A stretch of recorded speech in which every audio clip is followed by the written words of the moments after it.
नमस्कार, आप लाइव बिहार देख रहे हैं। मैं हूं राजमोहन तिवारी। बिहार की राजनीति में सब कुछ बदल गया है।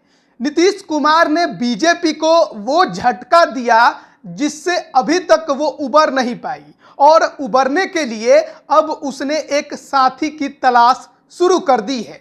नजर चिराग पासवान पर है। चिराग पासवान को एनडीए में शामिल कराने की कोशिशें हो रही हैं। चिराग पासवान ने भी इस बार ठान ली है कि अपने शर्तों पर ही बीजेपी के साथ जाएंगे।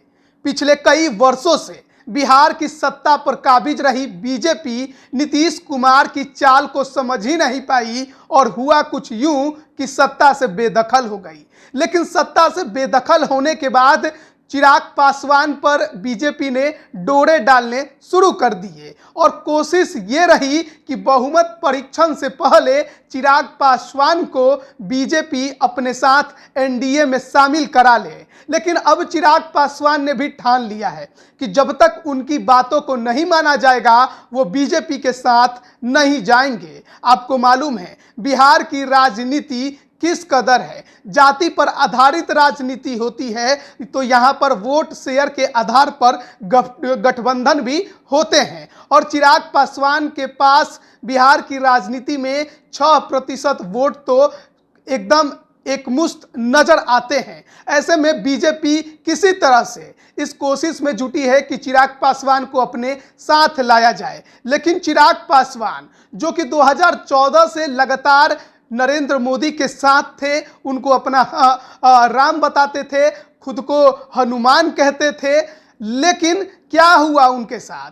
पिछले साल की ही तो घटना है। पार्टी टूट गई, बीजेपी ने साथ नहीं दिया। यहां तक कि जिसने पार्टी तोड़ी उनके जो चाचा हैं पशुपति कुमार पारस, उनको केंद्र में मंत्री बना दिया। और अब चिराग पासवान कहते हैं कि वो किसी गठबंधन में नहीं है। नीतीश कुमार पर खूब अटैक करते हैं, बिहार का खूब दौरा करते हैं, लेकिन किसके साथ जाएंगे इस पर पत्ता नहीं खोल रहे हैं। लेकिन खूब चिराग पासवान को बीजेपी के केंद्रीय मंत्रियों का, बड़े बड़े नेताओं का फोन आ रहा है। कहा जा रहा है कि आप जल्दी से जल्दी एनडीए का दामन थाम लीजिए। लेकिन चिराग पासवान ने भी इस बार बीजेपी के सामने अपनी 4 शर्तें रख दी हैं और 4 शर्त वो कौन सी है वो हम आपको बता देते हैं। चिराग पासवान ने साफ तौर पे कहा है कि इस बार अगर गठबंधन करनी है तो हमारे शर्तों के आधार पर करनी होगी। उन्होंने ये शर्त रखा है कि अब एनडीए में नीतीश कुमार की कभी भी वापसी नहीं होगी,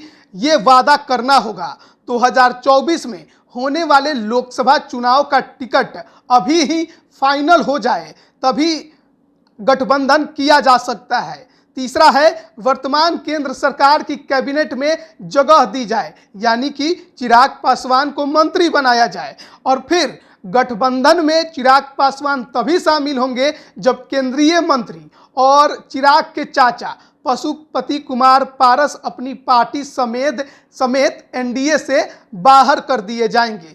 तो एनडीए गठबंधन के तहत बिहार में जिस प्रकार से बीजेपी के साथ अभी केवल पशुपति कुमार पारस की पार्टी राष्ट्रीय लोक जनशक्ति पार्टी है और इसी को लेकर अब चिराग पासवान ने भी खुल्लम खुल्ला बीजेपी को नसीहत दे डाली है, अपनी शर्तें रख दी हैं कि जब तक चाचा को और उनकी पार्टी को आप गठबंधन से बाहर नहीं करेंगे, मंत्री पद से हटाएंगे नहीं, तब तक हम आपके साथ नहीं जाएंगे। आपको मालूम है कि जब से चिराग पासवान की जो लोजपा थी, जो एकजुट लोजपा जिसको रामविलास पासवान ने बनाया था, वो टूटी।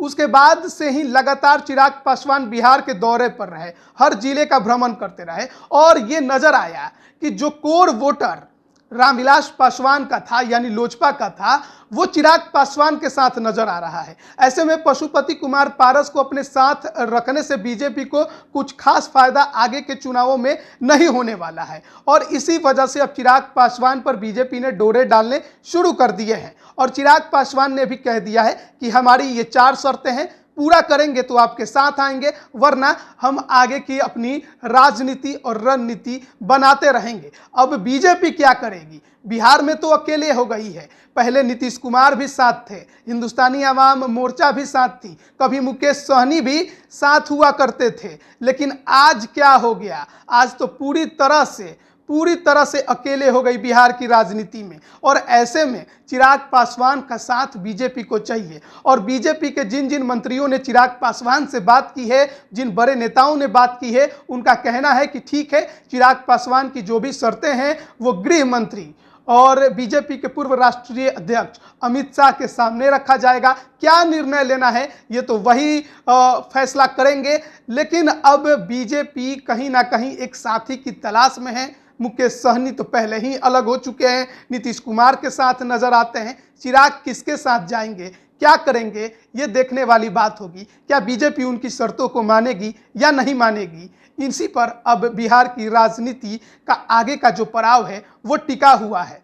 अब देखते हैं आगे क्या कुछ होता है। अब बने रहिए लाइव बिहार के साथ। आप सभी का बहुत बहुत धन्यवाद। लाइव बिहार यूट्यूब पर सब्सक्राइब और फेसबुक पर लाइक जरूर करें।